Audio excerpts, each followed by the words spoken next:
कृष्णा। नमस्कार भक्तों, संगीता धर्म सागर चैनल परिवार में आप सभी का दिल से स्वागत है। हे प्रिय भक्तजनों, बोलिए बांके बिहारी लाल की जय, बोलिए राधा रानी सरकार की जय। हरे कृष्णा। आप सभी का दिन शुभ और मंगलमय हो। इससे पहले का अध्याय सुनने के लिए आप सभी का बहुत बहुत आभार। उम्मीद है आपको हमारे चैनल पर यह कथाएं पसंद आ रही होंगी। तो आइए शुरू करते हैं आज की महात्म्य कथा। उससे पहले सुनते हैं हर दिन की तरह बहुत ही सुंदर कथा। भगवान श्री राम और हनुमान जी के बारे में तो आप सभी जानते ही हैं कि बजरंग बली हनुमान जी भगवान श्री राम के परम भक्त हैं और माता सीता की खोज से लेकर रावण के वध तक हनुमान जी प्रभु श्री राम के साथ ही थे। लेकिन क्या आप जानते हैं कि श्री राम और उनके परम भक्त हनुमान जी की पहली मुलाकात कहाँ हुई थी? इस सवाल का जवाब हमें वाल्मीकि जी के रामायण का अध्ययन करने से मिलता है। वाल्मीकि जी के रामायण महाकाव्य में श्री राम और हनुमान जी की पहली मुलाकात के बारे में विस्तार पूर्वक बताया गया है। रावण द्वारा सीता माता के हरण किए जाने के बाद जब श्री राम और लक्ष्मण जी उनकी तलाश करते हुए भटकते भटकते ऋष्यमुख पर्वत के पास जा पहुंचे, उस समय ऊंची चोटी से वानरों के राजा सुग्रीव ने उन दोनों को देखा और सोचा कि लगता है ये बाली के भेजे हुए दो योद्धा हैं जो मुझे मारने के लिए हाथ में धनुष बाण लेकर चले आ रहे हैं। दूर से देखने पर यह दोनों तो बहुत ही बलवान जान पड़ते हैं और डर से घबरा कर सुग्रीव ने हनुमान जी को बुलाया और कहा, हनुमान, वो देखो तो बहुत ही बलवान मनुष्य हाथ में धनुष बाण लिए इधर ही चले आ रहे हैं और लगता है इन्हें बाली ने ही मुझे मारने के लिए यहाँ भेजा है और यह मुझे ही चारों ओर खोज रहे हैं। तुम तुरंत तपस्वी ब्राह्मण का रूप बना लो और इन दोनों योद्धाओं के पास जाओ और यह पता लगाओ कि यह कौन है और यहाँ किस लिए घूम रहे हैं। अगर भय की कोई बात जान पड़े तो मुझे वहीं से संकेत कर देना। मैं तुरंत इस पर्वत को छोड़कर कहीं और चला जाऊंगा। सुग्रीव को अत्यंत डरा हुआ और घबराया हुआ देखकर हनुमान जी तुरंत ही एक तपस्वी ब्राह्मण का रूप बनाकर भगवान श्री राम और लक्ष्मण जी के पास जा पहुंचे। उन्होंने दोनों भाइयों को मस्तक झुकाकर प्रणाम करके कहा, हे प्रभु, आप लोग कौन हैं? कहाँ से आए हैं? यहाँ की धरती बड़ी ही कठोर है और आप लोगों के पैर तो बहुत ही कोमल हैं। किस कारण से आप यहाँ घूम रहे हैं? आप लोगों की सुंदरता को देखकर तो ऐसा लगता है कि जैसे आप ब्रह्मा विष्णु महेश में से कोई हो या नर नारायण के नाम से प्रसिद्ध ऋषि हो। कृपया आप अपना परिचय देकर हमारा उपकार कीजिए। हे प्रिय भक्तों, हनुमान जी की मन को अच्छी लगने वाली बातें सुनकर भगवान श्री राम जी ने अपना और लक्ष्मण जी का परिचय देते हुए कहा कि राक्षसों ने सीता जी का अपहरण कर लिया है। हम उन्हें खोजते हुए ही चारों ओर घूम रहे हैं। हे ब्राह्मण देवता, मेरा नाम राम है और मेरे भाई का नाम लक्ष्मण है। हम अयोध्या नरेश महाराज दशरथ के पुत्र हैं। अब आप भी अपना परिचय दीजिए कि आप कौन हैं? भगवान श्री राम जी की बातें सुनकर हनुमान जी ने जान लिया कि यह स्वयं भगवान ही है। बस वह तुरंत ही उनके चरणों में गिर पड़े। फिर श्री राम जी ने उन्हें उठाकर अपने गले से लगा लिया। हनुमान जी कहने लगे, हे प्रभु, आप तो सारे संसार के स्वामी हैं। मुझसे मेरा परिचय क्या पूछते हैं? आपके चरणों की सेवा करने के लिए ही तो मेरा जन्म हुआ है। अब मुझे अपने परम पवित्र चरणों में स्थान दीजिए। भगवान श्री राम ने प्रसन्न होकर उनके मस्तक पर अपना हाथ रख दिया। हनुमान जी ने उत्साह और प्रसन्नता से भरकर दोनों भाइयों को उठाकर कंधे पर बिठा लिया। हे प्रिय भक्तों, सुग्रीव ने उनसे कहा था कि भय की अगर कोई बात होगी तो मुझे वहीं से संकेत कर देना। हनुमान जी ने श्री राम जी और लक्ष्मण जी को कंधे पर बिठाया। यही सुग्रीव के लिए बड़ा संकेत था कि इनमें से किसी से भी कोई भी भय नहीं है। उन्हें कंधे पर बिठाए हुए ही वह सुग्रीव के पास आए और उनसे सुग्रीव का परिचय करवाया। भगवान श्री राम ने सुग्रीव के दुख और कष्ट की सारी बातें जानी, उसे अपना मित्र बनाया और दुष्ट बाली को मारकर उसे किष्किंधा का राजा बना दिया। इस प्रकार हनुमान जी की सहायता से सुग्रीव का सारा दुख दूर हो गया। तो हे प्रिय भक्तों, यह थी भगवान श्री राम और हनुमान जी की पहली भेंट की कहानी। तो आइए अब शुरू करते हैं आज की महात्म्य कथा। ओम नमो नारायणाय। भगवान श्री हरि देवी लक्ष्मी से कहते हैं कि हे देवी, अब मैं चौथे अध्याय का महात्म्य बतलाता हूँ, प्रेम पूर्वक सुनो। गंगा के तट पर वाराणसी नाम की एक पुरी है। वहां विश्वनाथ जी के मंदिर में भरत नाम के एक योगनिष्ठ महात्मा रहते थे, जो कि प्रतिदिन आत्मचिंतन में तत्पर होकर आदर पूर्वक गीता के चौथे अध्याय का पाठ किया करते थे। उसके अभ्यास से उनका मन निर्मल हो गया था। वे सर्दी, गर्मी आदि द्वंद्वों से कभी व्यथित नहीं होते थे। हे देवी लक्ष्मी, एक समय की बात है, वे तपोधन नगर की सीमा में स्थित देवताओं का दर्शन करने की इच्छा से भ्रमण करते हुए नगर से बाहर निकल गए। वहां बेर के 2 वृक्ष थे। उन्हीं की जड़ में वे विश्राम करने लगे। एक वृक्ष की जड़ में उन्होंने अपना मस्तक रखा था और दूसरे वृक्ष के मूल में उनका पैर टिका हुआ था। थोड़ी देर बाद जब वे तपस्वी चले गए, तब बेर के वे दोनों वृक्ष 5-6 दिनों के भीतर ही सूख गए। उनमें पत्ते और डालियां भी नहीं रह गई। उसके बाद वे दोनों वृक्ष कहीं ब्राह्मण के पवित्र घर में 2 कन्याओं के रूप में उत्पन्न हुए। वे दोनों कन्याएं जब बढ़कर 7 वर्ष की हो गई, तब एक दिन उन्होंने दूर देशों से घूमकर आते हुए भरत मुनि को देखा। उन्हें देखते ही वे दोनों उनके चरणों में गिर पड़ी और मीठी वाणी में बोली, हे मुने, आपकी ही कृपा से हम दोनों का उद्धार हुआ है। हमने बेर की योनि त्याग कर मानव शरीर प्राप्त किया है। उनके इस प्रकार कहने पर मुनि को बड़ा विस्मय हुआ। उन्होंने पूछा कि हे पुत्रियों, मैंने कब और किस साधन से तुम्हें मुक्त किया था, और साथ ही यह भी बताओ कि तुम्हारे बेर होने के क्या कारण था, क्योंकि इस विषय में मुझे तो कुछ भी ज्ञान नहीं है। तब वे कन्याएं सबसे पहले उन्हें अपने बेर हो जाने का कारण बतलाती हुई बोली, हे मुने, गोदावरी नदी के तट पर छिन्न पाप नाम का एक उत्तम तीर्थ है, जो मनुष्यों को पुण्य प्रदान करने वाला है। वह पावनता की चरम सीमा पर पहुंचा हुआ है। उस तीर्थ में सत्य तपा नामक एक तपस्वी बड़ी कठोर तपस्या कर रहे थे। वे ग्रीष्म ऋतु में प्रज्वलित अग्नियों के बीच में बैठा करते थे।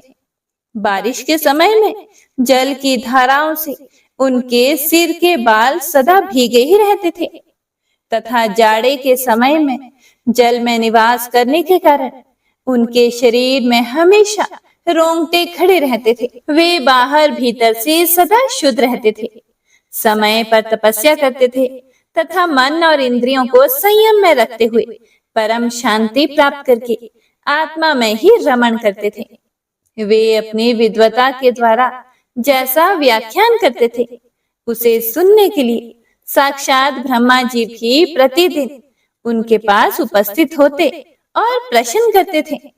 ब्रह्मा जी के साथ उनका संकोच नहीं रह गया था, इसीलिए उनके आने पर भी वे सदा तपस्या में मगन रहते थे। हे देवी लक्ष्मी, परमात्मा के ध्यान में निरंतर संलग्न रहने के कारण उनकी तपस्या सदा बढ़ती ही रहती थी। सत्य तपा को जीवन मुक्त के समान मानकर इंद्र को अपने समृद्धिशाली पद के संबंध में कुछ भय हुआ। तब उन्होंने उनकी तपस्या में सैकड़ों विघ्न डालने आरंभ कर दिए अप्सराओं के समुदाय से हम दोनों को बुलाकर इंद्र ने इस प्रकार आदेश दिया कि तुम दोनों उस तपस्वी की तपस्या में विघ्न डालो, जो मुझे इंद्र पद से हटाकर स्वयं ही स्वर्ग का राज्य भोगना चाहता है। देवराज इंद्र का यह आदेश पाकर हम दोनों उनके सामने से चलकर गोदावरी के तीर पर, जहां वे मुनि तपस्या करते थे, वहां आ गए। वहां मंद और गंभीर स्वर से बजते हुए मृदंग तथा मधुर वेणु नाद के साथ हम दोनों ने अन्य अप्सराओं सहित मधुर स्वर में गाना आरंभ किया।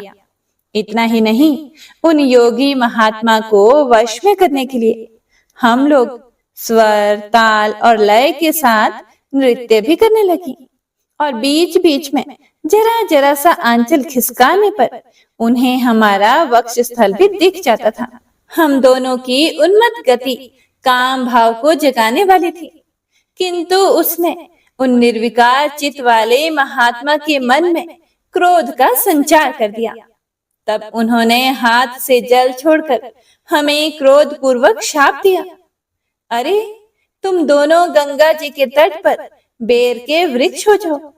यह सुनकर हम दोनों ने बड़े विनय के साथ कहा, हम दोनों पराधीन थी, इसीलिए हमारे द्वारा जो दुष्कर्म बन गया है उसे आप क्षमा करें। यह कहकर हमने मुनि को प्रसन्न कर लिया। तब उन पवित्र चित्त वाले मुनि ने हमारे शाप उद्धार की अवधि निश्चित करते हुए कहा कि भरत मुनि के आने तक ही तुम पर यह शाप लागू होगा। उसके बाद तुम लोगों का मृत्यु लोक में जन्म होगा और पूर्व जन्म की स्मृति बनी रहेगी। हे मुनि, जिस समय हम दोनों बेर वृक्ष के रूप में खड़ी थी, उस समय आपने हमारे समीप आकर गीता के चौथे अध्याय का जप किया और हमारा उद्धार हो गया। इसीलिए हम आपको प्रणाम करते हैं। आपने केवल शाप से ही नहीं, इस भयानक संसार से भी गीता के चतुर्थ अध्याय के पाठ द्वारा हमें मुक्त कर दिया। श्री हरि कहते हैं कि हे देवी लक्ष्मी, उन दोनों के इस प्रकार कहने पर मुनि बहुत ही प्रसन्न हुए और उनसे पूजित होकर विदा लेकर जैसे आए थे वैसे ही चले गए, तथा वे कन्याएं भी बड़े आदर के साथ प्रतिदिन गीता के चतुर्थ अध्याय का पाठ करने लगी, जिससे उनका भी उद्धार हो गया। हे प्रिय भक्तों, तो आइए अब सुनते हैं चौथे अध्याय में आगे का वृतांत। हे प्रिय भक्तों, अपने द्वारा दिए जा रहे ज्ञान में अर्जुन के विश्वास को मजबूत करने के लिए श्री कृष्ण भगवान इस अध्याय में इसके आदि मूल का खुलासा करते हैं। वे कहते हैं कि हे अर्जुन, चूंकि तुम मेरे भक्त और प्रिय मित्र हो, इसीलिए मैं तुम्हें योग का यह सर्वोच्च विज्ञान बता रहा हूँ। भगवान श्री कृष्ण ने कहा कि मैंने योग का यह सनातन विज्ञान सूर्यदेव विवस्वान को सिखाया, जिन्होंने इसे मनु को दिया और मनु ने इसे इक्ष्वाकु को सिखाया। हे शत्रुओं को वश में करने वाले अर्जुन, इस प्रकार ऋषि मुनियों ने इस योग विद्या को निरंतर परंपरा से प्राप्त किया, किंतु समय बीतने के साथ ही यह विद्या संसार से लुप्त हो गई। वही प्राचीन योग ज्ञान जो परम रहस्य है, मैं आज तुम्हारे लिए प्रकट कर रहा हूँ, क्योंकि तुम मेरे मित्र भी हो और मेरे भक्त भी, जो इस दिव्य ज्ञान को समझ सकते हो। अर्जुन बोले, हे श्री कृष्ण, आप विवस्वान के बहुत बाद में उत्पन्न हुए थे। मैं कैसे समझूं कि आपने ही प्रारंभ में उसे यह विद्या सिखाई थी। भगवान श्री कृष्ण बोले, हे अर्जुन, तुम्हारे और मेरे अनेक जन्म हुए हैं। हे परंतप, तुम उन्हें भूल गए हो, जबकि मुझे वे सब याद हैं। यद्यपि मैं अजन्मा हूँ, समस्त जीवों का स्वामी हूँ तथा अविनाशी हूँ, फिर भी मैं अपनी दिव्य शक्ति योग माया के बल पर इस संसार में प्रकट होता हूँ। हे अर्जुन, जब जब धर्म की हानि होती है और अधर्म की वृद्धि होती है, तब तब मैं पृथ्वी पर प्रकट होता हूँ। धर्मात्माओं की रक्षा करने, दुष्टों का विनाश करने तथा धर्म की पुनर्स्थापना करने के लिए मैं युग युग में इस पृथ्वी पर अवतरित होता हूँ। हे अर्जुन, जो लोग मेरे जन्म और कर्मों के दिव्य स्वरूप को समझ लेते हैं, उन्हें शरीर छोड़ने पर फिर से जन्म नहीं लेना पड़ता, अपितु वे मेरे सनातन धाम को प्राप्त होते हैं। आसक्ति, भय और क्रोध से मुक्त होकर पूर्णतया मुझ में लीन होकर और मेरी शरण में आकर पूर्व काल में बहुत से लोग मेरे ज्ञान से पवित्र हो गए और इस प्रकार मेरे दिव्य प्रेम को प्राप्त किया। हे पृथा पुत्र, लोग जिस प्रकार मेरी शरण में आते हैं, मैं भी उसी प्रकार उनकी शरण में आता हूँ। हे अर्जुन, सभी लोग जाने अनजाने में मेरे मार्ग का अनुसरण करते हैं। इस संसार में भौतिक गतिविधियों में सफलता की इच्छा रखने वाले लोग स्वर्गिक देवताओं की पूजा करते हैं, क्योंकि भौतिक पुरस्कार शीघ्र प्राप्त होते हैं। मनुष्यों के गुणों और कर्मों के अनुसार चारों प्रकार के व्रती क्षेत्र मैंने ही बनाए हैं। यद्यपि मैं इस व्यवस्था का रचयिता हूँ, फिर भी तुम मुझे अकर्ता और सनातन जानो। कर्म मुझे कलंकित नहीं करते, ना ही मैं कर्म के फल की इच्छा करता हूँ। जो मुझे इस प्रकार जानते हैं, वह कर्मों के फल से कभी नहीं बंधता। इस सत्य को जानकर ही प्राचीन काल में मोक्ष चाहने वाले लोग भी कर्म करते थे। इसीलिए उन प्राचीन ऋषियों के पद चिन्हों पर चलते हुए तुम्हें भी अपना कर्तव्य करना चाहिए। कर्म क्या है और अकर्म क्या है, इसे निर्धारित करने में बुद्धिमान भी भ्रमित हो जाते हैं। अब मैं तुम्हें कर्म का रहस्य समझाता हूँ, जिसे जानकर तुम भव बंधन से मुक्त हो सकते हो। श्री कृष्ण बोले कि हे अर्जुन, आपको तीनों की प्रकृति को समझना चाहिए। अनुशंसित कार्यवाही, गलत कार्यवाही और निष्क्रियता, इनके बारे में सच्चाई बहुत गहरी है और इसे समझना मुश्किल है। जो लोग अकर्म में कर्म और कर्म में अकर्म देखते हैं, वे ही मनुष्यों में सच्चे अर्थों में बुद्धिमान हैं। वे सभी प्रकार के कर्म करते हुए भी योगी हैं और सभी कर्मों के स्वामी हैं। प्रबुद्ध ऋषिगण उन व्यक्तियों को बुद्धिमान कहते हैं, जिनका प्रत्येक कार्य भौतिक सुखों की इच्छा से मुक्त है तथा जिन्होंने दिव्य ज्ञान की अग्नि में कर्मों की प्रतिक्रियाओं को जला दिया है। ऐसे लोग अपने कर्मों के फल की आसक्ति त्याग कर सदैव संतुष्ट रहते हैं तथा बाह्य वस्तुओं पर निर्भर नहीं रहते। वे कर्म करते हुए भी कुछ नहीं करते। अपेक्षाओं और स्वामित्व की भावना से मुक्त मन और बुद्धि को पूर्णतः नियंत्रित करके वे अपने शरीर से कार्य करते हुए भी पाप नहीं करते। जो भी लाभ अपने आप प्राप्त हो, उससे संतुष्ट और ईर्ष्या से मुक्त होकर वे जीवन के द्वंद्वों से परे होते हैं। सफलता और असफलता में समभाव रखने के कारण वे सभी प्रकार के कार्य करते हुए भी अपने कर्मों से बंधे नहीं होते। वे भौतिक आसक्तियों के बंधन से मुक्त हो जाते हैं और उनकी बुद्धि दिव्य ज्ञान में स्थापित हो जाती है। क्योंकि वे सभी कर्मों को अर्थात ईश्वर को बलिदान मानकर करते हैं, इसीलिए वे सभी कर्मों से मुक्त हो जाते हैं। जो लोग पूर्णतया ईश्वर चेतना में लीन हैं, उनके लिए आहुति ब्रह्म है। जिस कलछी से आहुति दी जाती है, वह भी ब्रह्म है। आहुति देने का कार्य भी ब्रह्म है तथा यज्ञ की अग्नि भी ब्रह्म है।